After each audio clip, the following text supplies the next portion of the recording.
What is up, everybody? This is the Sharp Angles podcast, the Thursday episode, the fantasy football preview episode that we do live every single Thursday at 11:30 a.m. Eastern Time over on YouTube. Go to YouTube, Sharp Football Analysis, subscribe. You'll get notified when we go live. Or if you're listening to this as a podcast, we appreciate that as well. Subscribe, rate, review, all that fun stuff. And since it's a Thursday preview episode, since this is our getting ready for the fantasy football weekend, there's only one person to talk about fantasy football with here at Sharp Football Analysis, and that is the one, the only, the Swami of Konami himself, Mr. Rich Hribar. How we doing, Rich? We're doing good. I know this is a football podcast, but I was kind of pulling for your Astros, so the Guardians didn't face Scooball, but I'm hoping Scooball doesn't pitch Saturday because I'm going to go to the game on Saturday. Scooball. I had no expectations. I even said it on Monday. We talked a little bit about there was that great I believe Mets and Braves game was going on Monday when Tucker and I were recording. And so we were talking a little bit about it. I had absolutely no expectations for the Astros. So I didn't even really feel it. In fact, yesterday was a great sporting day for me because I'm an Aston Villa supporter. And in our first trip back to the top flight of European competition since 1983, which is actually before I was even born, Rich. For the first time since 1983, we beat Bayern Munich at home 1-0, who we beat in 1982 1-0 to win our European trophy, the best night of Aston Villa's had as a club. And so I was on cloud nine, and then I immediately switched over to the game to watch the Tigers score 4 and in the Astros season. But so what are you gonna do? But yeah, I mean, this team wasn't good enough. It kind of is what it is. I apologize. I will be rooting for the Tigers. That's such a fun Fair story, enough. what they've been able to do. To kind of have it go through there. So I'll be rooting for the Tigers. I always root for the team that knocks out my team. But yeah, that pitcher they got that went against us game 1, who I'm a casual baseball fan. I follow the Astros pretty closely, but I don't really follow the rest of the league. And so I didn't know a ton about him. And that guy's filthy. That guy's good. I'd definitely be worried about that. Yeah, he dominated the Guardians too this season. I think he was 2-0. One game they had 10 hits off him and didn't score. So fingers crossed. I'm hoping he doesn't pitch till Monday because me and my son are going Saturday, and I'd like to see them at least win one game while we're there. Yeah, it'd be good. It'd be really annoying to watch them go scoreless through 7. Yes. But it is what it is. We do have some football stuff to talk about today, and that is, I think we should lead off with Davante Adams. Unless some news has broken in the last 12 minutes, I don't think we have anything concrete about Davante Adams, but obviously that's the biggest name here as we're, talking about trades. We're not even really particularly close to the trade deadline, right? The trade deadline's not until Election Day. Isn't the trade deadline on Election Day this year or something like that? Is it? It's like what, 4 weeks, right? Yeah, something like that. So we're not particularly close, right? But Davante Adams, he had his hamstring injury at the end of last week. He might actually be hurt. Obviously, none of us really know, but there were some thoughts by various people that, maybe that hamstring injury wasn't as bad as we were thinking, that maybe this is just like, all right, we're not going to play. Davante Adams isn't going to play for the Raiders anymore. We're going to move him. And, obviously that's picked up steam this week. It seems like he wants to go to the Jets, be reunited with Aaron Rodgers, which would obviously cause some ripple effects from a fantasy perspective. Garrett Wilson managers who have been just hoping for that breakout once this brutal run of opposing cornerbacks is done. Maybe we're gonna have to put the kibosh on that, and we're just gonna have to accept a wide receiver 3, Garrett Wilson. So lots of questions. I mean, obviously there are places we'd love for him to go. Kansas City sticks out. So there's just a lot of fluidity here. But I don't know if you had any kind of overarching thoughts on the Adams situation. Not much outside. Like, I'm not gonna go into the weeds and speculate on what teams. I'll just wait for the league to let us know. I would assume that he's played his last game with the Raiders, which we can handle the Raiders side of things, right? Like, we can move forward, kind of. I think approaching Jacoby Myers, Trey Tucker, and Brock Bowers under the assumption that they will not get Davante Adams. They probably won't acquire a receiver in return. I'm guessing it'll probably be for a draft pick. I would imagine. Yeah. So, I mean, now we're going to get this run where Jacoby Myers, he had 42% of the team targets last week. I think he's going to be in the conversation to probably be like a volume-based wide receiver 2. Probably you want to start him as your wide receiver 3 weekly. But, I mean, after this week, he had Browns and he gets the Broncos this week, two heavy man coverage teams. And historically, he has been kind of a guy that has performed better against zone coverage. Obviously, he's more of a primary slot receiver, so he's kind of had those splits for his career. But from a volume-based stance, he's probably going to get a bunch of targets, and then Trey Tucker gets elevated into kind of like a really like high upside role. There'll be weeks where Trey Tucker has the 40-yard catch, right? Like the 50-yard catch.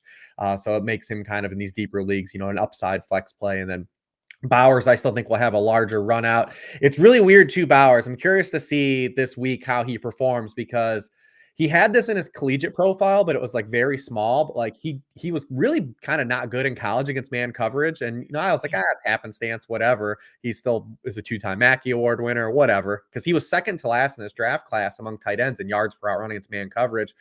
And to open up the first 3 weeks of the season, I noticed there's a huge split in his targets versus man and zone coverage. And I even wrote it up last week, even with Adams out, that I wasn't going to play him in DFS because of the Browns, the way they attack teams. I was like, I'm just going to give this a week and see how it goes. And sure enough, man, he just did not get targets last week. The Browns played man coverage on 50% of the snaps, and he's facing the Broncos, the other team that runs man coverage at a higher rate than the Browns. So I'm really curious to see this week how it goes for these guys. I don't have really high expectations for the Raiders guys, but I think moving forward, Jacoby Myers would be like the primary ad. You're just going to continue to trot out Bowers because tight end is a wasteland still. And then Trey Tucker is like a deeper league pickup or like a bye week, like upside fill-in guy. Yeah, I mean, I agree about all of this. I think ultimately I am excited about Tucker. Tucker was an ad for me last week, and he was definitely an ad for me this week as well. Hopefully, you got ahead of that curve a little bit on Trey Tucker. But the if I'm like at the end of the season, the two guys that are really going to dominate targets here, I would assume, if Adams doesn't play again, and I get this is all assumptions on our part, but we're just reading tea leaves here. It really seems like this is headed for a divorce, right?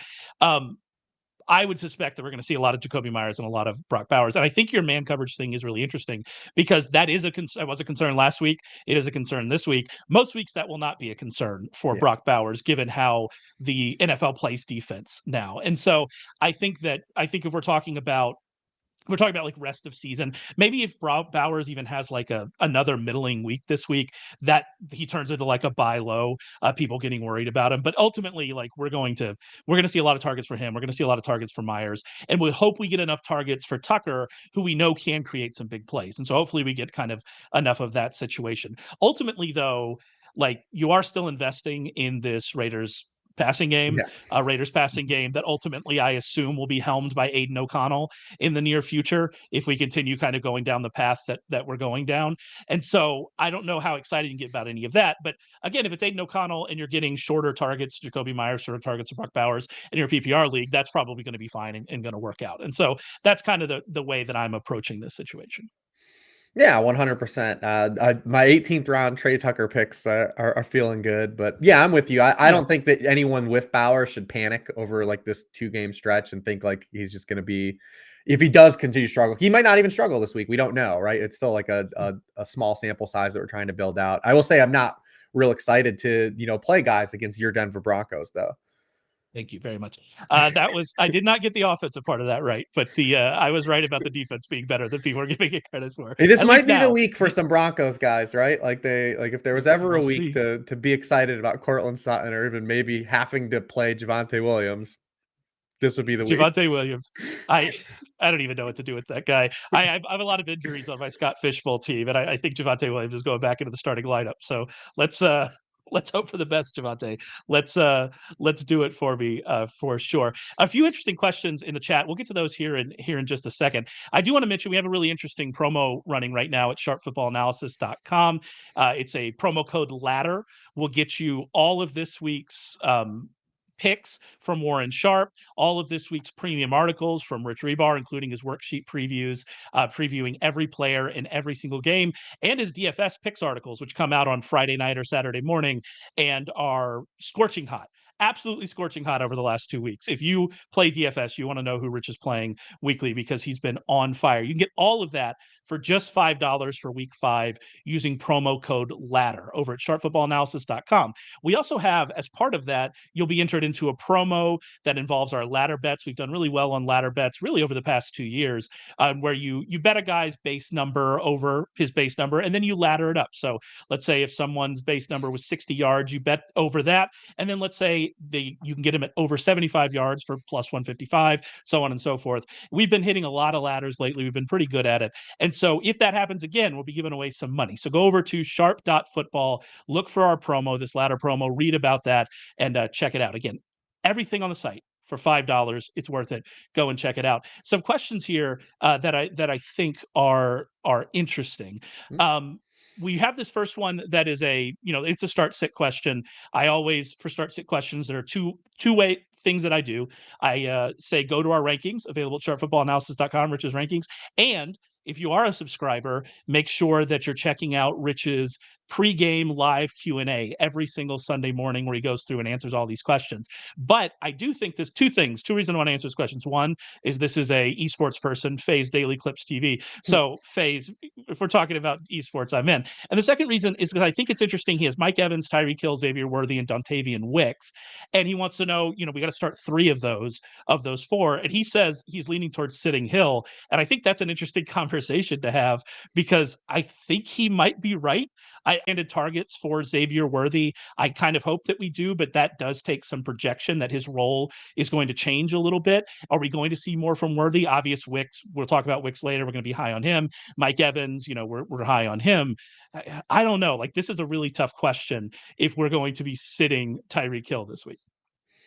Yeah, I mean, we're in a point here where it's just been so long running with the Dolphins' ineptitude sans Tua that, you're not getting that run out. I think that these two guys are particularly close. I think Hill's going to run into still big plays because he's just that type of player. I mean, if Tyler Huntley connects on that pass last week, you feel a lot better about that run out. Like, he still has that capability. And that's kind of what you're hoping for from Worthy, but we can still project more targets from Hill. So, like, I still lean Hill in this particular split just based on the potential targets. And I think his matchup is actually better too.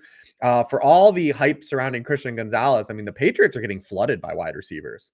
Like, they're giving up a lot of production to wide receivers. So just by default to the targets and because this is an ongoing thing with the Saints too, who the Chiefs play on Sunday. Like, the Chiefs have absolutely nuke wide receivers. Like, so if Worthy doesn't catch a long ball, then Tyreek's the same boat. But I just think Tyreek is more projectable for a higher target volume, which would split that hair. But I think that Tyreek definitely is a guy that, if you have options, we're past the conversation of who can we bench him if you have a pivot.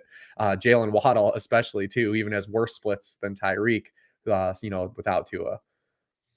Now Wicks and Hill, would that be closer for you? I would play Wicks Wicks over Hill? I would play Wicks. Yeah, that's where I was, and I thought I wanted to make sure that I wasn't going wild in my Wicks love there. But I think, and we'll talk about Wicks later, so we can go through all of that later. But yeah, that's kind of the point we are with Wicks, and I'm sad to be there with Hill. The good news is it does seem like Tua will be back when first eligible, and so you're holding Hill, you're holding a chain. I was offered Raheem Mostert in a trade that I'm at least thinking about. Hopefully if we get later in the season, it gets interesting. So yeah, we're just hoping for the best, hoping we get Tua back and kind of seeing where we go from there. We had a question here about as a Connor owner, do I trade for Benson? Is he the clear handcuff? Trade Sutton or Shaheed for Benson? I wouldn't do that. But I do like this part of the question. Thoughts on handcuffs in general?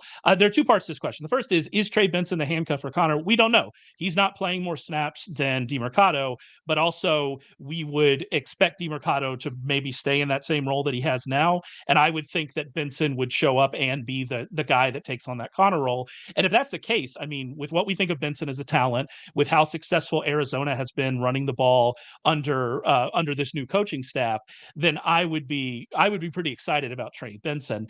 But the idea of handcuffs in general, I guess that's a interesting question for you, Rich, because if they're high upside, we talked about Braylon Allen before, right? If they're super high upside, then I'm into them. I don't know if Benson is quite in that category. I think he's pretty high upside, and it looks like he's probably the handcuff, but that's kind of on that borderline of me being super interested in having my running back's handcuff. Yeah, and we're talking about a guy that's missed multiple games every year in James Conner. Like That's the other everyone side just of it. kind Yeah, of is like waiting for like, well, when do yeah, we have the stretch where Conner yeah. misses a couple games? Because he's not overtaking Conner. We kind of knew that. The whole thesis was always Conner's contract's expiring, Hold on, next hold on. year. You say we kind of knew that, except in July they Well, were getting like yes. four. Well, that's They the were like 4 picks monsters. These apart. It's monsters that are one of the wilder ADPs I saw in rookie June and July ADP for was you wild this year. for you non-degenerates who were not drafting in June and July. You missed the beauty of late third round Cooper Kupp and Trey Benson and James Conner being 4 picks apart. It was wild out there. The Wild West in the best ball streets. Yeah, I mean, listen, no one wanted those old running backs this year. We saw it out there. No one wanted them except for kind of us because we were just like, yeah, Yeah, we'll take on these guys because they're good because when we're they old. play. Because we're old too. So there you go. I guess we were looking for that.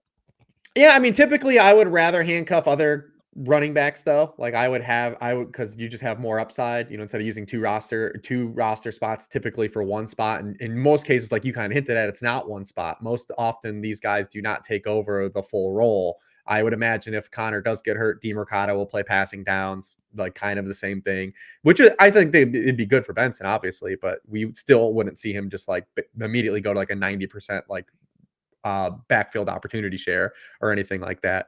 We already had a little bit of a run out though. Like we had the Charbonnet, the 2 games of Charbonnet, which was nice for gamers. Obviously, everyone's riding this Jordan Mason thing on the waivers. Guys like you hint at Braylon Allen. I think Emmanuel Wilson now is in that boat. We'll see what happens with Marshawn Lloyd if he ever comes back and does Yeah, anything. He'd be a guy that I'd be looking at. Ty Chandler still, is a yeah, guy that should still be rostered. Like these are guys that probably were released through the buys, right? Like we start at these bye weeks, these guys start to get cut, these fringe guys, because gamers are like, well, this guy hasn't done anything yet, I'll throw him out. That's where you can go and grab these guys and pick them up. But like these guys like Alexander Madison, like I have no excitement like to add a guy like that just because he's going to be on the field getting touches. I get that some gamers are in a spot where you just need a dude. yeah. No pushback there, but like the upside guys, I think like maybe Tank Bigsby is kind of looking like that. He's looked a lot better this year than he did last year. So he's kind of intriguing, a guy to look at. But yeah, those are the types of guys we're looking at. We talked about Garendo just because of the situation last week as a guy to potentially add. But yeah, that's kind of where we are with those dudes.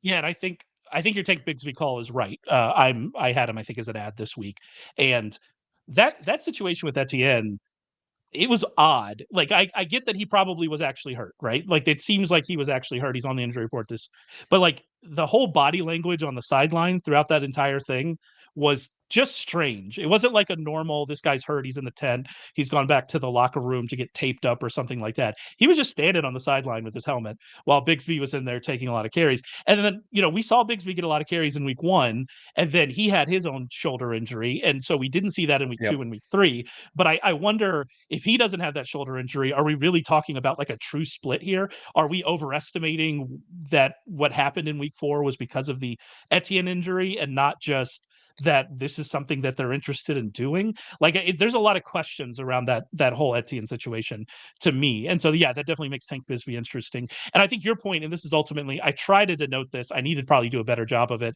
in the waiver wire. Like if you needed somebody to start this week, Alexander Madison might get that, like maybe he has a shot, right? Like if you just desperately need somebody to do it, he's going to have a better shot at doing that than Trey Benson. But if you're fine at starters, you don't need that, then Trey Benson is definitely a better option to have on your bench because there's at least a chance that you feel great starting him. With Madison, I don't know if we ever get to that point that you feel good about starting him in that offense and in that running game. And that's kind of the difference between what are you looking for on the waiver wire. That's what makes ranking waiver wire players so hard, is because it depends on what do you need, right? Like if I need a starter, well, that's a different conversation than if I need someone that I'm stashing. And so Yeah, like it's Trey a really Sermon this important week, right? conversation to have. Like Yeah, Trey Sermon, absolutely. Like Trey Sermon, Kareem Hunt, who, we have a lot of questions about Kareem Hunt. He could be a long-term starter there, but he could be behind Clyde Edwards-Helaire, who, by the way, is another great bench stash who was shockingly free in all of my fab spending this week, which I do not understand that. I may have spent a little bit too much money on him in FFPC leagues, but that's neither that's neither here nor there. All right, one more question here because it leads into the next thing, leads into our real or fake, and that is Juju Smith-Schuster going to get enough uptick to make him potentially startable in 1 point PPR? And that actually leads us into talking about this Chiefs offense without Rashee Rice. I will say it's Thursday morning. We've gotten no confirmation on the Rice injury. He's not going to play this week. That's very clear. Right. But as we get further away from Sunday, it becomes more and more likely that we'll see Rice again this year. When does again this year mean? Does that mean he can avoid IR? I don't know, but it is an interesting situation. But either way, we're going to have no Rashee Rice this week against the Saints, probably for a few more weeks after this. And so we have to focus on who's getting those targets in the Chiefs passing game. This past week, the answer to that question was Travis Kelce. Travis Kelce through the first 3 weeks had a 14% target share. He was targeted on 13.6% of his routes. Last week, he had a 32.1% target share, targeted on 28.1% of his routes. His route participation was also, up a little bit. And you have to wonder, so like what we've seen from Kelce last year, he wasn't as good during the regular season last year from a fantasy perspective. And then we saw it turn it on in the playoffs. And it kind of felt like what we saw through the first 3 weeks was them purposely trying to, get him through the regular season so he's ready at the end of the season. Do they have that luxury anymore? Are we going to get the Travis Kelce run out that people that drafted him, where they drafted him, are hoping for? Is there someone else on the roster can get this? Is it Juju Smith-Schuster who, is the guy that makes the most sense to kind of take on those Rice targets?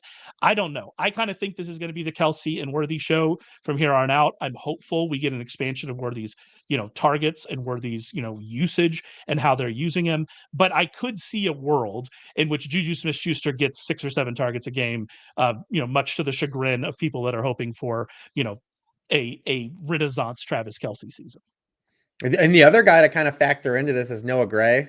I definitely think we're going to sure. see more Noah Gray, kind of moving forward over this. I think literally what we're getting at by naming all these players, it's going to be very nebulous kind of weekly. Yeah. I think outside of Travis Kelce, we know Justin Watson's not going to go away. He They're will going to win put. sprint. He's going to be on the field. Baby. Yeah. He's going to be on the field running around. Will he get targeted? Probably not, but he will be out there running around for sure. We do know that. And then they've just got to kind of throw Worthy in the deep end now.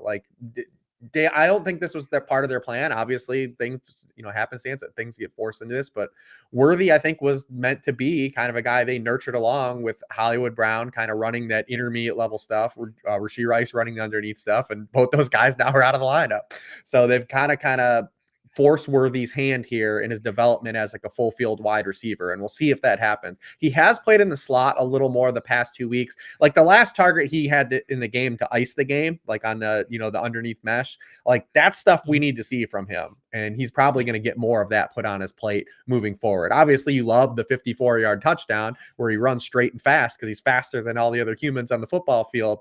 But he's got to earn more targets in the, as just like a regular wide receiver. I mean, right now, 27% of his targets are screen passes. The other 20% are go routes. So we just need more of the in-between stuff, and they have to put it on his plate because we saw this last year for the 9 weeks before they got religion and forced Rashee Rice into the lineup. None of these guys are weekly starters. Like they're just not, none of these receivers. So if you're in a super deep league and you want to take a shot on Juju because of the success he had 2 years ago with the Chiefs and they trust him, sure. I had no pushback on that, but I think it's going to be largely nebulous around these ancillary guys with the Chiefs offense.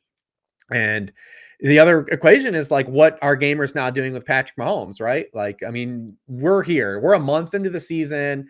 This is where we left off a year ago. This is a guy that has one top 10 scoring week in his past 13 regular season games. Like he is literally in the same bucket of fantasy quarterback as guys like Jared Goff or Baker Mayfield, right? Like these guys, like you might run into a QB 1 week, but it's probably not going to be a top 6 scoring week. Like we are in a land where he's like a completely a better floor-based QB2 than a QB1. The spike weeks seem very fleeting, especially when you remove Rashee Rice. They haven't had Hollywood Brown. Isiah Pacheco is not in the lineup. Like this offense is just not dynamic at all right now.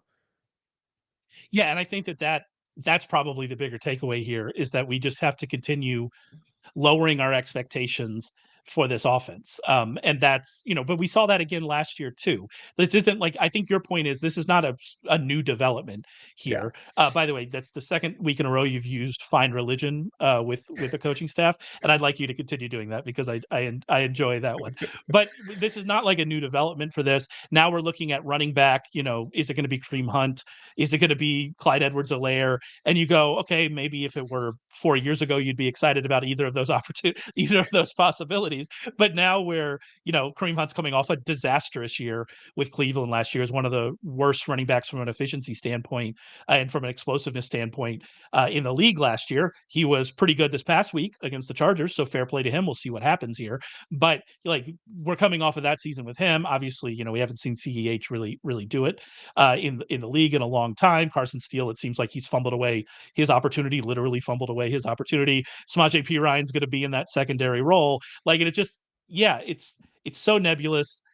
We don't really know. Like, it's wild. I'm trying to convince myself in a Sky Moore renaissance. That's where I am. That's how the sickness has grabbed me. And so it's just, it's a tough situation. And the defense it's is an great. odd situation. And that's what makes it all worse.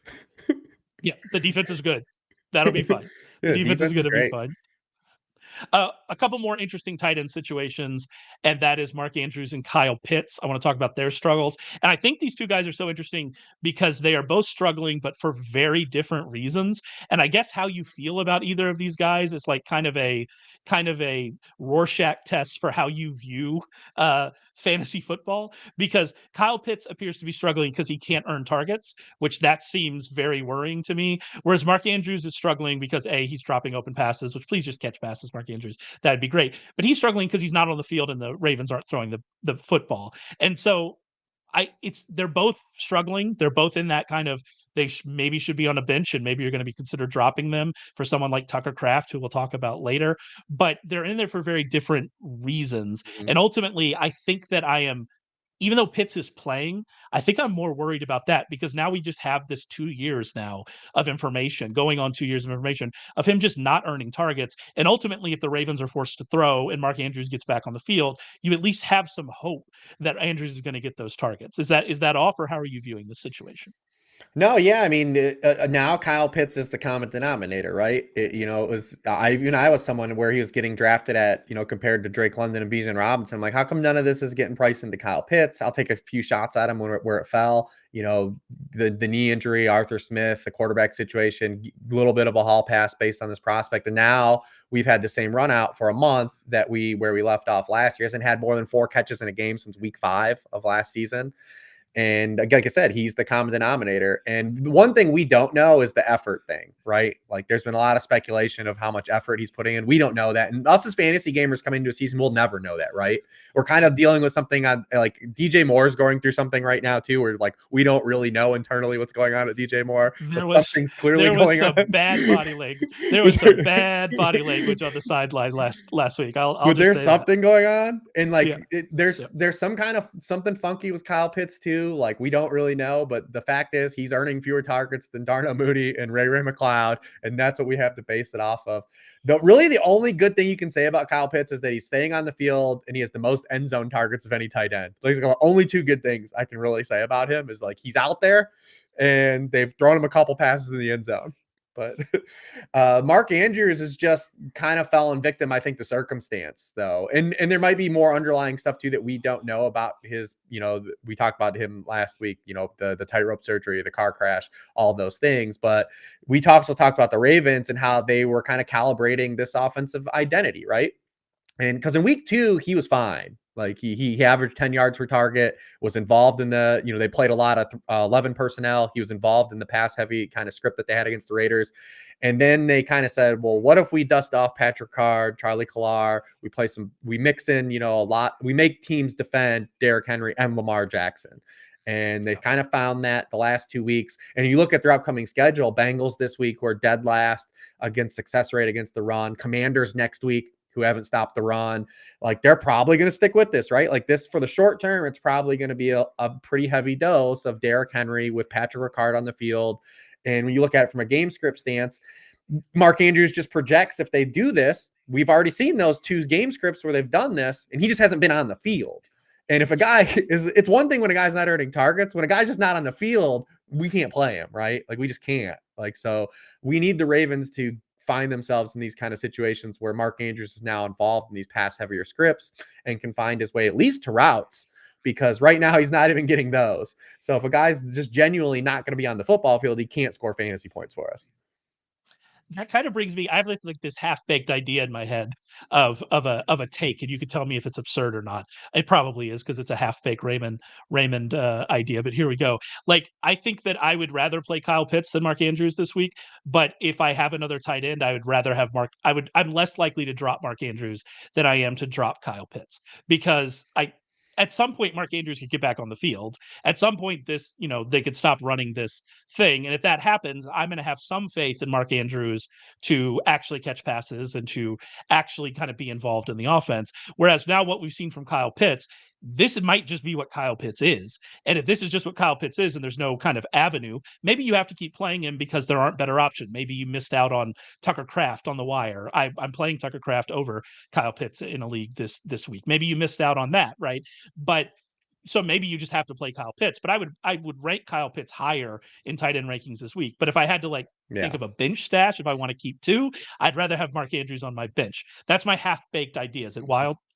I don't think it's wild, because what's the path for Kyle Pitts right now? At least with Andrews, you can sell yourself on if the Ravens have to throw, and then if anything were to happen to Derrick Henry, right? Like then this offense, the dynamic of this offense changes completely if Derrick Henry, a 30-year-old running back, gets nicked up at any point.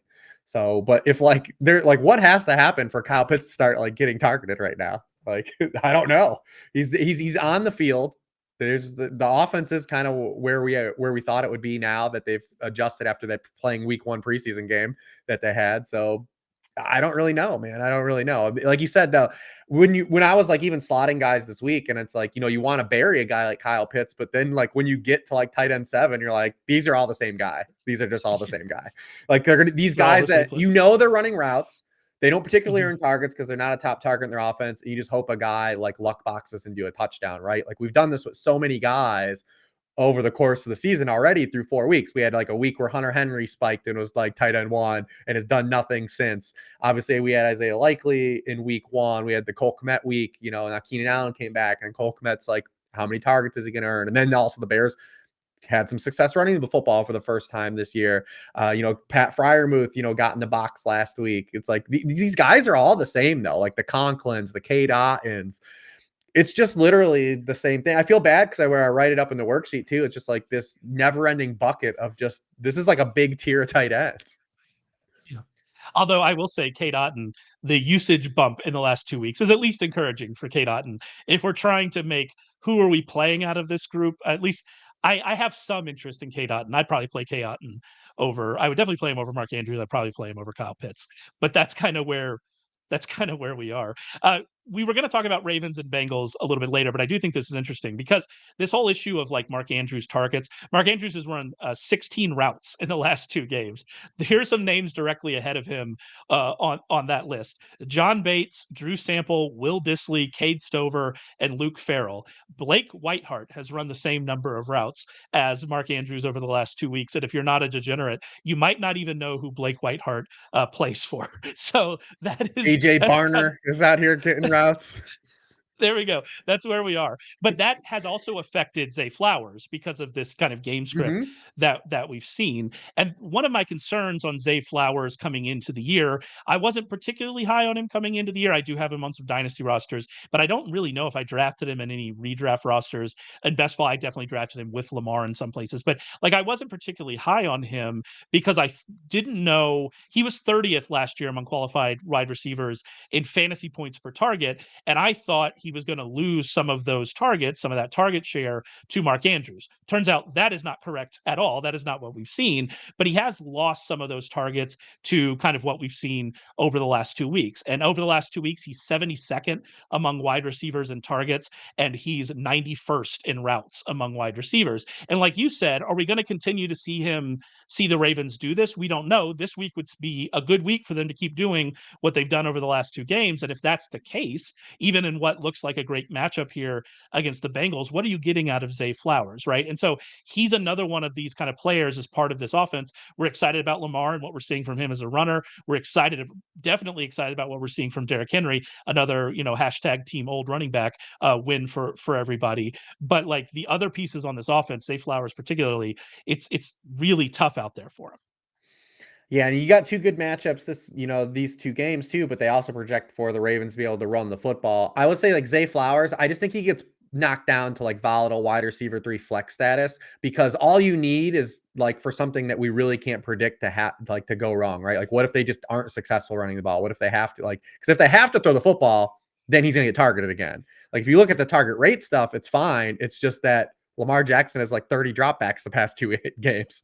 So if they ever have to do drop back again, because in weeks 1 and week 2, we saw when they had to throw, he got double-digit targets. It's just trying to predict when the Ravens will actually throw the football. I say on the surface, it looks like they won't the next 2 weeks. So that knocks him down. But how far do you knock him down, right? Because if we're wrong and the Ravens do throw, let's say even 25 passes on Sunday, then it's probably a good spot for Zay Flowers. So that's kind of the world we live in. It's kind of it's kind of a damned if you do, damned if you don't situation. There are some guys, I have him in a league where like I had him for $1, a keeper league, and I kept him, and like I'm playing Brian Thomas Jr. over him, and I've got some options, but other gamers might not be in that boat. But that's kind of how I'm handling him, at least this week and probably next, because the matchups are good enough. You just need the Ravens to actually throw the football. He still is the top target in the offense. You just aren't getting dropbacks. A comment here from Luke. It's still too early in the season to victory lap old running backs. You're 100% right. Yes, Rich and I actually had this exact we did. conversation yesterday about how it's going well for the old running backs now, but we are just waiting for the shoe to drop. I'm pretty sure Alvin Kamara is not going to get 400 touches, and so that's hold on. You don't think it's good for Alvin Kamara to average 25 touches a game at this point in his career? You don't think that's the best kind of long-term strategy here? I don't think we're going to get that the whole season for sure. Yeah, no, I'm glad you mentioned that, Luke, because I don't want it to seem like we're victory lapping old running backs, because like I said, literally offline yesterday, Rich and I had this exact conversation, because I was big on Derrick Henry. I was big on Aaron Jones. I was big on a lot of these guys that are really hitting. And because of that, I'm in a great position and with a lot of my best ball teams, but I'm just waiting. I'm just waiting for that shoe to drop and for everything to fall apart. I did draft a lot of Nick Chubb also, so maybe maybe he's the second half savior for me. We'll talk more about Nick Chubb next week, because I don't think he's playing this week. So we'll talk more about Nick Chubb next week. But it is a interesting situation. One more for real or fake. There were a couple other things, but I think that this question here is interesting. Gibson starts over Rhamondre Stevenson. I think the Gibson and Rhamondre Stevenson stuff and the coach speak that we heard, I mean, we'll see what happens. This feels a lot like the Bucky Irving and Rachaad White situation that we talked about last week, that ultimately if you have two backs working in more of a timeshare in maybe a running game we're not interested in, then that just means you don't play either of them. I do think it's an interesting conversation that are we going to see Gibson get some more work? But the reason it's interesting is not because of Gibson. It's because of what are we getting out of Rhamondre Stevenson, who we've already seen kind of fall off from what looked like a pretty good start from him. Yeah, this is one I still want to see. It feels like this might be like a little bit of motivation for Rhamondre still, because literally the only running back that's fumbled more than Rhamondre Stevenson since the end of the NFL is Antonio Gibson. So that was the hilarious part. I don't know if Jared Mayo knows fumbles. This, but we're worried about fumbles. Let's give the ball to Antonio Gibson. Well, I don't know about all that, but even after he fumbled last week, he still led the team in touches in a game that was one-sided. Now, I mean, dude, I don't know if anyone knows this. The Patriots are favored on Sunday. Which is, I didn't imagine they'd be favored in a game this season, and they're actually favored on Sunday because of this is how down bad the Dolphins are. So we're getting Rhamondre Stevenson as a home favorite against the team that has just been trampled on against the run, that just lost Jalen Phillips for the season again, which is a bummer.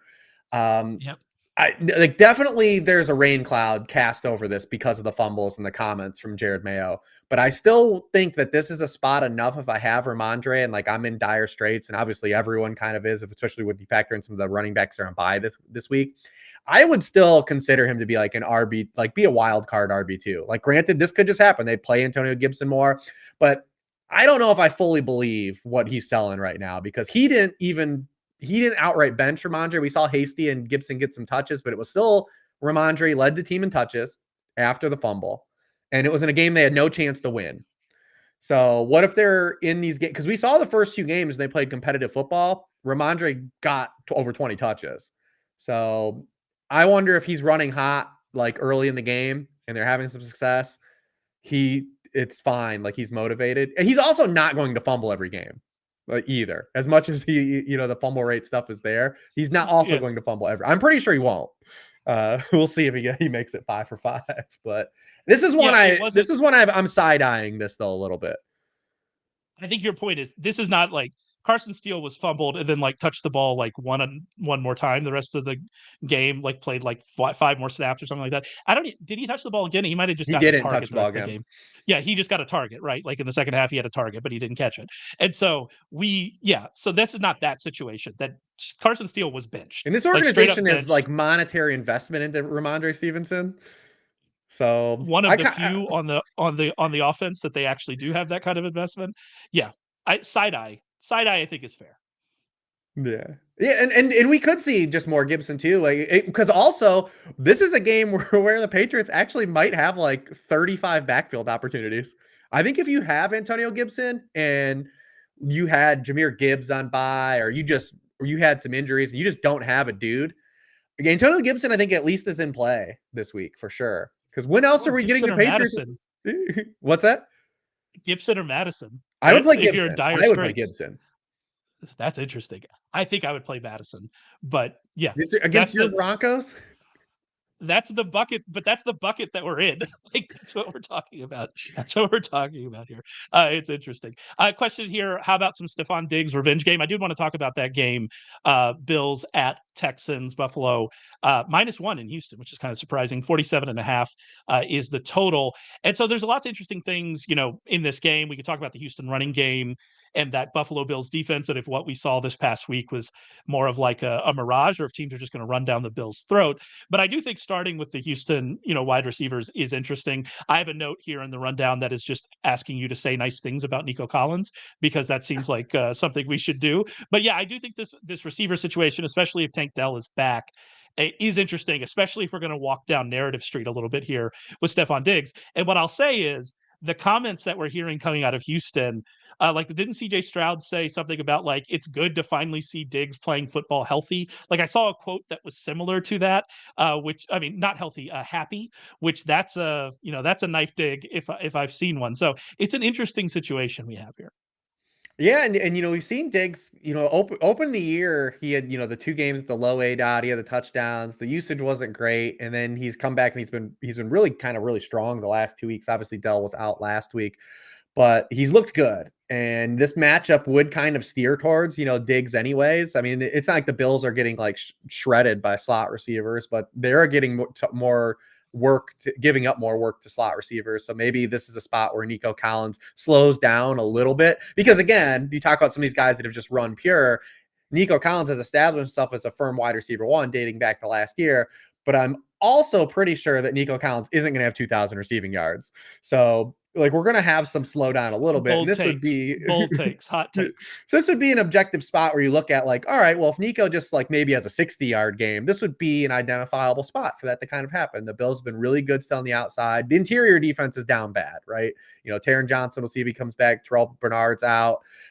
They're getting run on. The interior, they're soft in the middle, so that kind of points to some angles where even if it wasn't a revenge game and we weren't even going down revenge street, it would be kind of more of a signal for a dig spot anyways. So before we even get to the narrative side of it, I think it does be a good spot for Diggs.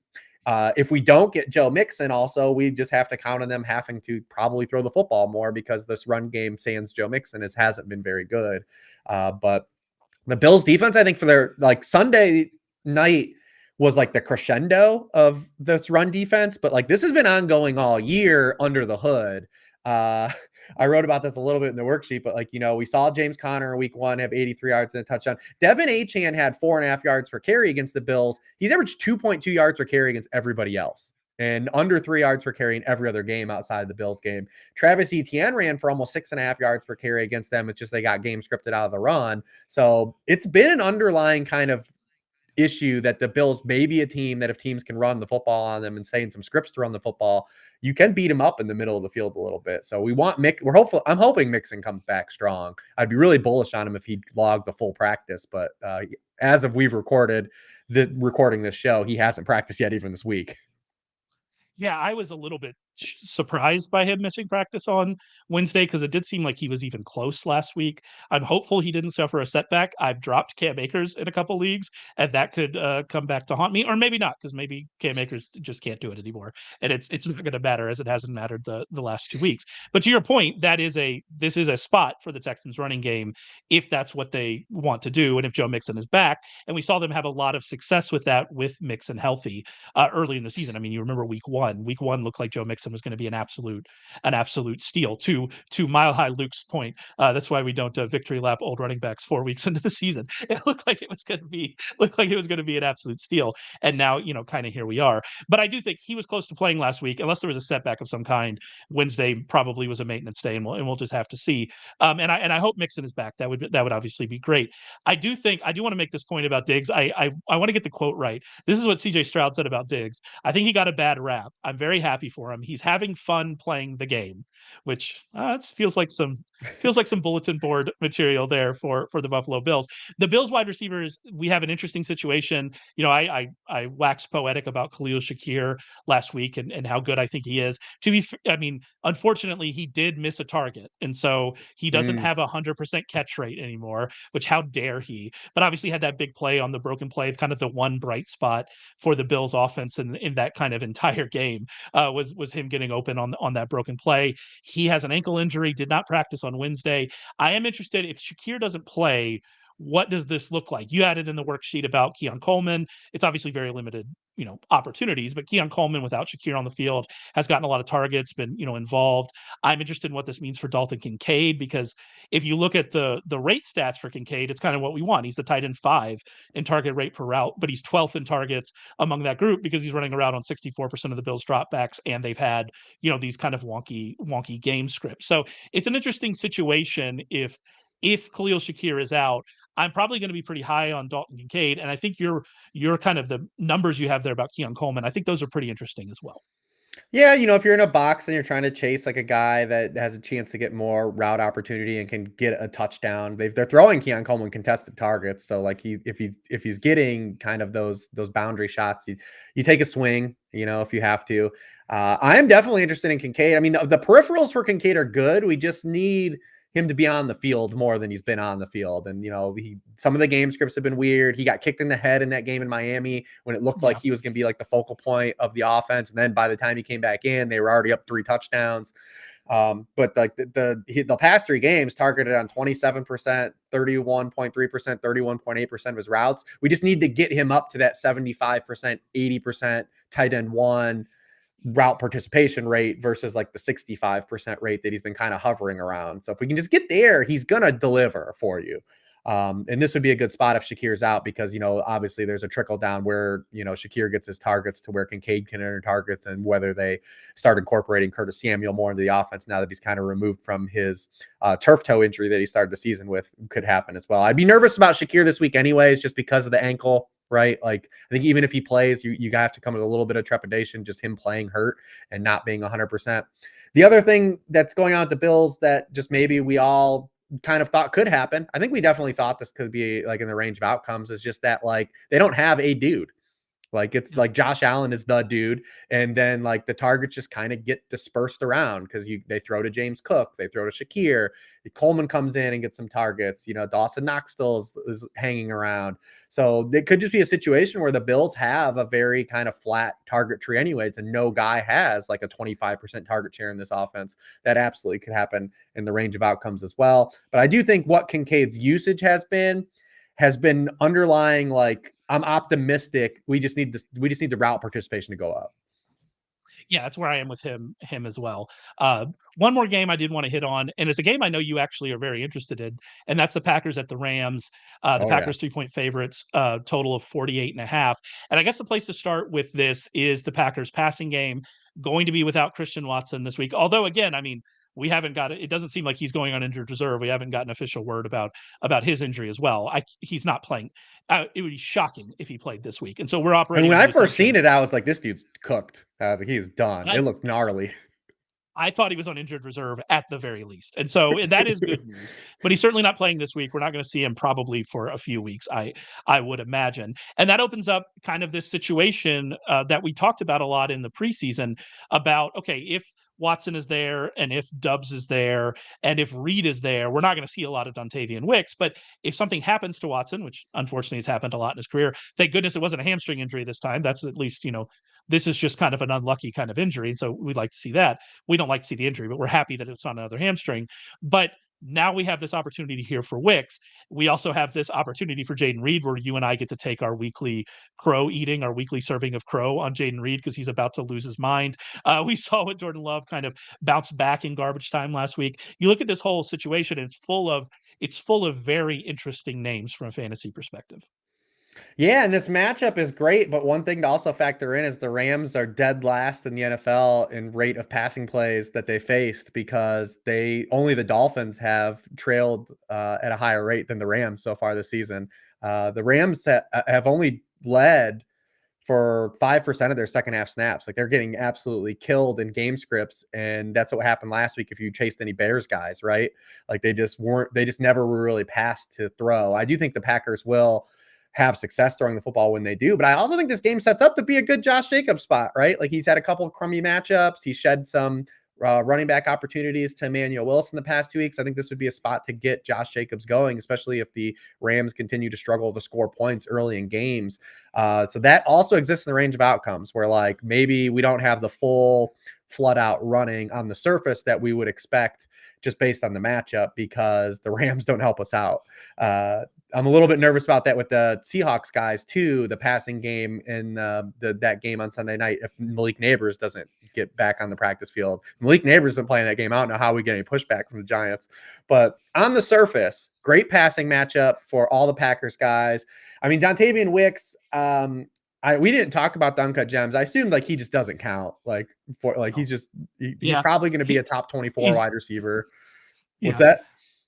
I even thought about Kraft in there, and I don't even know if Kraft counts at this point because of how excited we are about this matchup. I do want to make a point real quick about the Rams. It's not even that they've been trailing a lot, which they have been trailing a lot.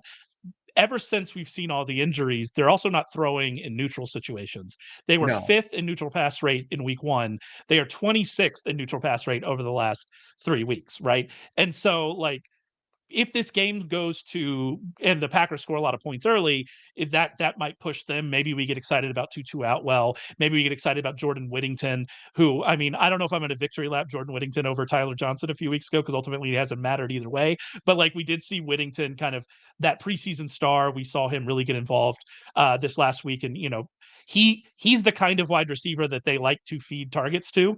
And so I think that we're going to see, a lot of Whittington, and Whittington is certainly somebody I'm interested in this week. Atwell is somebody I'm interested in this week if we get the run out that we're really looking for here. But we really need that Rams offense to push the Packers because otherwise we have 4 guys here, and I include Romeo Doubs in that because I do think he's probably the overlooked guy here. We have 4 Packers pass catchers that we're trying to get excited about that ultimately if the Packers only have to throw 30 passes, it's just it's not going to work out for at least one of them, and maybe it's not going to work out for 3 of them, and that's a really tough situation. Yeah, absolutely. I've been kind of trying to whittle down like who's going to be my core QB this week, and Jordan Love's on the short list, obviously, but that's definitely one of the elements in play this weekend, given his price. Because if they throw 27 passes, then like you said, like all these guys can't get there, and you're going to want to run doubles with him in DFS because the price for Jaden Reed and the price of Dontavian Wicks and the price of Tucker Kraft and Romeo Doubs, like these guys, you can easily run doubles. And then, like I said, the Josh Jacobs factor, I think it is a spot for Josh Jacobs. But on the surface, just from the matchup stance, it's hard to not be excited about Dontavian Wicks and the spot he runs into. And it's not just the opportunity and what he's done at Christian Watson. I mean, the Rams are one of these teams that are high rate of cover 3. Even with the small sample size for Wicks playing, he leads the team in targets against cover 3 already this season. So and just under 3 yards per out run. So like he's running into a spot where there would be signal for him to take a shot on regardless of Christian Watson. If you were in like a flex spot now with Christian Watson out, he goes to basically top 24 wide receiver with maybe even more upside. I mean, this is a guy that he's got 8 touchdowns now going back to last year in his past 10 games. So I mean, there's the absolutely upside here for scoring potential. And then Jayden Reed, we talked about it, just like he's going to shadow realm us. Is just like the dude is dynamic. He's like mini Green Bay Debo. Just step off the track. He's played 2 games at Jordan Love, and he literally has 33 PPR points and 27 PPR points. So we just keep rolling producer out. Matt, actually, producer Matt, can we just get an image in the top of the screen that we just keep for the rest of the year that says, "Sorry about Jayden Reed. We were wrong. We apologize. We will never doubt you again." Something to that effect, just up in the top What corner, if it's like a Grim Reaper with like the sickle and it's just Jayden Reed? Like it's just Jayden Reed. It's just Jayden Reed destroying us. Yeah, no, we're taking the L on that one. To be fair, But I played him last week, took, so Jayden Reed made yeah. he made me a lot of money back. we to be fair, we took the L on Jayden Reed a long time ago. So we're accepting all of everything that's coming to us. I do want to mention, you mentioned everybody there. With Romeo Doubs, the thing about him is we talk about the touchdown upside with Wicks, and obviously we know Jayden Reed is.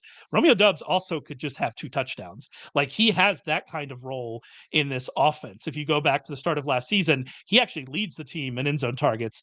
He has 8, Jayden Reed has 7, Wicks has 6. He's second to Reed in goal-to-go targets over that time period. And I do think people, because we're getting excited about Wicks, because we know what Reed could be, because some of us are getting excited about Kraft, that he's probably going to go a little overlooked, but he does have that just multiple touchdown upside in his range of outcomes as well. And so especially if you're trying to build doubles around Jordan Love, if Jordan Love ends up being popular, which seems likely to me, right? And Wicks is then going to be a massive and, popularity. and Wicks, yeah, exactly. Wicks is going to be popular. So if you're talking about like how do we leverage off that, Josh Jacobs, that's a great answer to that question. And then I also think Romeo Doubs is there as well. On Tucker Kraft, and you kind of poured some cold water on Tucker Kraft in the worksheet, which is fair, by the way. I think everything you said about him is 100% fair. And I'm cool with him because it's a tight end. Like if you like, he's tight end, man. Fair enough. But what I would say, kind of my 2 points I would make about Tucker Kraft is, one, I was already pointing to him as a kind of a stash guy before last week, and a lot of what happened last week was all game script. That is 100% fair. But the one thing that we said about Tucker Kraft in the first 3 weeks was he had emerged as that number 1 tight end ahead of Luke Musgrave, and that's what we wanted to see. And now, by the way, Luke Musgrave missed practice on Wednesday. We don't even know if he's going to play, and if that's the case, then you're going to see a lot more Tucker Kraft. And the second thing is, the thing about Tucker Kraft is we know that he can create big plays after the catch. If you go back to the start of last season, he's first among qualifying tight ends in yard after catch per reception. And that's not just like one 80-yard yak play. A third of his catches have had at least 10 yards after catch or more. And so he's that type of tight end that can create after catch. That gives you a little bit more hope. But ultimately, and this is the point you're going to make about Tucker Kraft and every really tight end we talk about, can he be the number 2 target on this team? Probably not. He's probably not going to, in a given game, get more targets than whoever emerges behind Jayden Reed, Wicks or Doubs or whoever. A Bo Melton. Are we going to get a Bo Melton renaissance? Like whoever emerges here, is he probably going to be this? Is he going to be the second target earner? Probably not, and that makes him volatile. But ultimately, right, who isn't? So like that's yeah, kind of where we are with Tucker Kraft. That was my point earlier about that buck. Like you get past. We're getting like Njoku and Ingram back probably this week, so like it cuts off a couple of it. But like still, if you're in a 12-team league, there are maybe 4 teams that are happy about their tight end situation, or not even happy, just like okay with it. And then so like then you just have a big bucket of dudes that you're like, and Tucker Kraft is easy to sell yourself on in this particular game. We like the game environment, we like the matchup, we like the spot for his quarterback, we like that Musgrave might not play, he's be on the field a lot. That's enough to warrant him a start. Absolutely. Like you said, I would play Tucker Kraft over Kyle Pitts. You're definitely playing him over Mark Andrews. Like absolutely. It's just a big nebulous bucket. I think where I'm going to play cautiously on Tucker Kraft is in DFS because he's going to be really popular. And I think tight end this year is like the old defense. If you just avoid the chalk tight end, like you avoid the chalk defense now. That's like become like my mantra in DFS now this season. And it's exactly the same because all you're hoping for are touchdowns. It's that you can't project. Like literally, it is the exact same situation. You're hoping for touchdowns that you can't project. And so that's that. Thank you, Matt. If you're listening to the podcast version, um, Matt just Sir Matt just put up a big full screen ad there that says we were wrong about Jaden Reed. I appreciate that. Yeah, we're just gonna have to flash that. That's gonna be our intro card every single week, so we don't have to hear about it. A couple more questions here before we get into Uncut Gems. Aaron Shamplin played 13 snaps for Steelers last week, worth the roster spot. I mean, they put him on the active roster. Jalen Warren and CPAT are out. I mean, I'm not gonna get mad about that. I'm also not gonna get particularly excited about him for sure. And then I think this question That's is another interesting. team that is overlooked because Najee ended up popping like optimals, and I get how he did last because they don't factor like a lot of projections don't factor in like what's going on at the Steelers offensive line. But they lost James Daniels too last week, 6 snaps in the game. They're down 3 offensive linemen. 3 offensive linemen already now that they're out. So like they had cluster injuries up front. I don't think they can run the football on anyone because of the state of their offensive line. Yeah, I may have fallen victim to Najee Harris last week. Remember, I said last week I've been on a break even run. Well, Najee Harris that didn't quite work out last week, but here we are. One more question, and I really like this one because you wrote something interesting about the Bengals backfield in the worksheet. I'd like you to expand on a little bit here. Do you think Chase Brown will cut into Moss's carries as the season progresses? And I think you have an interesting take on this based on kind of what is the expected game script for the Bengals.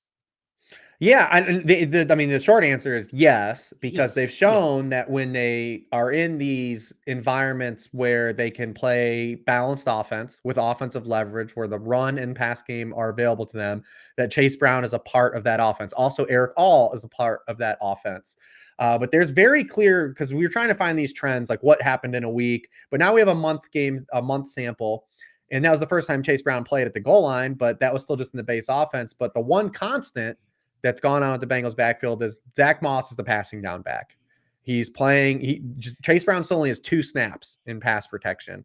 And even last week, while he was cutting into Moss's rushing attempts, Moss was the guy that was running routes. And you saw like on the play where Burrow had to scramble, Moss stepped up and stoned a defensive tackle, leaks out and catches a pass. Like they just trust him in those spots. In the tight end spot is very similar. Eric All's playing in 12 personnel really only. And then Mike Gesicki's only playing in 11 personnel only. It's like a clear divide. So what we can do with that, though, it can be actionable. Like when the Bengals are in these spots like last week against the Panthers, and then 2 weeks ago against the Commanders, and then these spots where it's like they are going to be able to be in more neutral game scripts. They're going to probably have more success running the football. We can use that as a North Star to say, hey, that's going to potentially equal more snaps for Chase Brown and more snaps for Eric All. And these guys can be viable as to plug into a needy tight end spot or be an RB2 flex with upside type of spot. Now this weekend against the Ravens, very suspect that we're going to get that. Ravens have allowed one run of 10 or more yards this season. It was to Xavier Worthy in week 1. No running backs done it. Nobody's run on them yet. So if the Bengals are forced to go to like their old ways of playing, we're going to empty the chamber and we're going to play 11 personnel, try to, make this a drop back game with Joe Burrow. I would imagine we see more Zack Moss than Chase Brown. If this game is tighter than we think, and the Bengals are able to kind of stay in neutral game script and kind of stay in their base offense, then we'll see more Chase Brown. But that's kind of been the one constant that we've seen is that they trust Moss in this passing down role. I do think if we're looking for young tight ends that maybe rookie tight ends that maybe we should pay attention to and hope for the best that we see them expand, Eric All is on that list, and then I guess Jatavian Sanders. Those are the two. If you're desperate at tight end, pay attention to those routes. Jordan Johnson, I think, is a guy to earmark too, but I just don't know if there's gonna be enough targets. Yeah, it's a tough situation. It's not great. We're just hoping for the best. We're all out here trying to find our way at this. I explain tight end to people like on our show, what I do for Roto Grinders on Wednesdays, and I like if you like a tight end, cool. I'm not gonna talk you out of it. Like if you like it, like if you're like I like this dude, go for it, man. Like just do it. Like spread your wings, baby. Just spread your wings. Y'all are getting a glimpse into our props Slack room. in which someone will ask about going over on like a 21-yard prop, and Rich will be like, "It's 21 yards, sure, maybe it'll maybe it'll happen." It's kind of where we are with tight ends, and he's right. He's right to feel that way. All right, let's move on to uncut gems. My uncut gem, I don't know if he counts because he's Trevor Lawrence, who obviously everybody knows. I was But I'm gonna going to do let you. Trevor Lawrence, man. I swear to God. Oh, well, go. Well, go. Let's do it. Let's No, just talk I'll about Trevor do Lawrence this week. I'll do Atwell. All right, so talk about Atwell. What do you I like didn't about know if Atwell? Lawrence was gonna count, but yeah, I That's just where I was too. Yeah. yeah. So we talked about it. Like the Rams get themselves in a position where they have to score points. They're gonna have to score points in this game if they want even to contend to win it. But Atwell's like the big play guy. I think Whittington is like if you're in a PPR league and you're just looking to get some targets and get like maybe a 12 to 14 plus point game, Whittington is the safer play. But Atwell is like the big play guy. And those are the guys I typically more glom onto. It's like, does my guy, can he get there on 6 targets?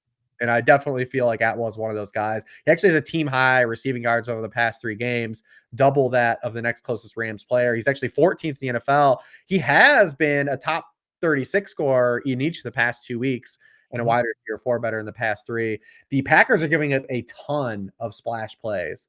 So if we're going to chase a splash play, it would be the Packers. They are 30th in the NFL in plays, a lot of 15 or more yards, 28th in plays of 20 or more yards. So it's not the funnest play. He's what, half the size I am. So like, but hey, if you're looking to cash in one, he's getting these shot plays in the offense. He's getting those downfield Yeah. targets. Yeah, we're not going to start judging players by their sizes compared to me. So we're going to. I I was don't know if we surprised should do that this. I want to hear you back Lawrence because I was surprised that you are willing to accept him. All right, so we now have a pretty long running trend of Lawrence being better against zone coverage than he is against man coverage. It's a pretty long running trend, and it's not like he ranks particularly well against zone. He's 21st in EPA per play against zone and 17th in yards per attempt against zone among qualified quarterbacks since the start of last season. That's not great, but he's 31st in EPA and 22nd in yards per attempt against man. So it's not just that he improves in those against zone, which most quarterbacks kind of do. Like if you're looking at the yard per attempt average against zone, it does tend to be higher, at least over the last since the start of last season. But he improves more compared to other receivers, other quarterbacks. And then you look at him specifically against cover 3, which the Colts run on over half of their coverage snaps, and he's 14th in yards per attempt against cover 3, which again isn't great. But when you're comparing that to what we've seen from him since the start of last season, against every other coverage, it's a pretty big jump. And the thing about the Colts is it's not as like it was it's not as much as it was last year, and I think there's some noise in this. But the Colts have faced by far the most plays by the opposing team. We did see that from them last year. They faced the 11th most pass attempts, and that includes a game in which Malik Willis attempted 14 passes. And so that tells you how many pass attempts they faced in their other games. I look at all of this. I think this sets up well for him this week. I think we're in a situation with Trevor Lawrence where we were in this situation a few weeks ago with like Zamir White, and it didn't work out for Zamir White. But like, if it's not this week, then it just isn't going to happen. And that's kind of where we are with Trevor Lawrence. And so that's my argument here. I mean, you also have like the pressure. Are we going to see enough pressure here from the Colts with all their issues they have along the front? And so there's a lot of things working in his favor. And so if I'm desperate at quarterback here, if I have Jalen Hurts and maybe there aren't a ton of quarterbacks available on the wire in my league, someone's dropped Lawrence because of how bad he's been. That's kind of where I am with Trevor Lawrence. Yeah, I think this is a spot to chase. I mean, he's been a QB1 for all the reasons you said. He's been a QB1 scorer in every game against Gus Bradley because Gus Bradley actually has played more cover 3 against Trevor Lawrence than any other quarterback too. It actually goes up when these matchups. So why? What are we doing? We'll see if that sticks. And they're probably going to, I don't know if he's going to try to get more aggressive because of the defensive line issues. I mean, they put another defensive lineman on IR, their third starter. So it's a situation, like you said, they're at home. The Colts, I don't know when the last time, what'd you say? 2014 was the last time they've won? 2014 is the last time the Jaguars lost at home to the Colts. And so we've got a long run here of success. Yeah, I would play Lawrence over Mahomes this week for sure. Yeah, against the Saints, like because it's not even the Mahomes stuff. It's like I don't like playing quarterbacks against the Saints. Really, that game could be wildly under. That Chiefs Yeah, that's the Monday night game, right? Yeah, it's Monday night game. That that's a game Monday could be night game. wildly under. Like it could be Yeah, slow. It could be very slow. No downfield passing. That game could be not fun. But yeah, I think I would play Lawrence over Mahomes. I'm still playing him over Deshaun Watson, even if you want to try to make the Commanders thing. Like the Jaguars are less broken than the Browns. And they have more players I believe in than the Browns have at this point too. So yeah, I like until Trevor Lawrence. Like I said, those reasons. until Amari Cooper starts caring about football again, then maybe the Browns, and we feel better about the Browns. But it is funny you mentioned Deshaun Watson because Lawrence has one more game of 200 passing yards than Watson does, but like they're still both really struggling to hit those numbers. So yeah, it is. I There's a like the lot spot of for there's Brian Thomas too. If you haven't been playing Brian absolutely Thomas, you yeah gotta play play Brian Thomas this week. and Evan Ingram, if he's back, you're liking the spot for Evan Ingram in this matchup for sure. I am interested. Kirk has had two nice games. I am interested if Evan Ingram comes back, what that looks like. I do think there's always going to be some target concerns here between Ingram and Kirk, and so that's going to be interesting for sure. There was one more point I wanted to make about this game. Oh, if Joe Flacco starts, I feel a lot better about kind of what this game could be, with how vulnerable this Jaguars defense has been against the pass. Like the only quarterback that has not lit this team up, the Jaguars secondary up, is Deshaun Watson. That's the only one that hasn't absolutely lit up this defense. And if we're getting Joe Flacco in this situation, you feel great about Josh Downs. You feel great about Michael Pittman. Although, to be fair to Anthony Richardson, he did connect with Michael Pittman on a couple big plays before he got injured, which you'd love to see. And if that continues and we continue to see that development, that would be great news for Pittman, great news for the Indianapolis Colts offense. So if Flacco's playing in this game, I really feel great about the over and what we could see him do. If we could see him have one of those Cleveland Browns 330 yards, 3 touchdowns, but 2 interceptions Especially with kind of no game. Jonathan Taylor. Exactly. Like I think we could be into kind of one of those situations. So that's how I feel. I'm upset that I'm backing Trevor Lawrence, but here we are. All right, we gotta get out of here. We've been talking for too long about this. We really appreciate you listening. Remember, if you're listening to this podcast, subscribe. Remember, we do this live at 11:30 every single Thursday morning, 11:30 a.m. Eastern. Go to YouTube, Sharp Football Analysis YouTube. Subscribe. You'll get notified when we go live. Remember, we're running a great promotion over at the website, Sharp Football Analysis, our ladder promotion. Promo code ladder will both enter you into a giveaway, which you can read about over on the website. But we'll also get you all of our NFL content for week 5, including Rich Hribar's worksheet previews, including his DFS picks, including Warren Sharp's betting recommendation. You can get all of that for $5 for just this week, week 5, using, again, promo code ladder. Make sure you go and check that out. And Rich and I will be back to talk with you guys next week.